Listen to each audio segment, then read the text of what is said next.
Himas rehas ngayon ang top 2 provincial most wanted person matapos madakip sa isinagawang manhunt operation ng mga tauhan ng Northern Samar PNP sa Barangay Balnasan, San Roque, Northern Samar.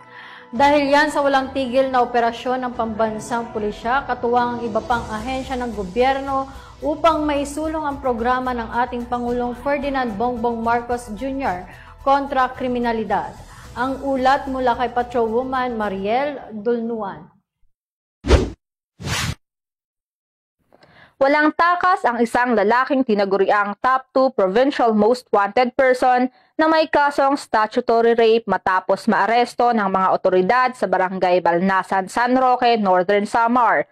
Bandang alas 12 ng tanghali ng isagawang operasyon ng mga tauhan ng San Roque Municipal Police Station kasama ang 2nd Northern Samar PMFC, 12nd Special Action Battalion PNP SAF, Provincial Intelligence Team Northern Samar, 803rd Maneuver Company RMFB 8, Revitalized Police sa Barangay Balnasan at Northern Samar PPO.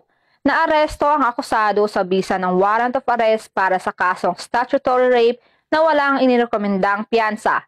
Dinala ang akusado sa San Roque Municipal Police Station para sa kaukulang dokumentasyon at tamang disposisyon. Mula dito sa Eastern Visayas, ako ang inyong PNN correspondent, Patrolwoman Dulnuan, alagad ng batas, tagataguyod ng Balitang Pulis. Maraming salamat, Patrolwoman Dulnuan.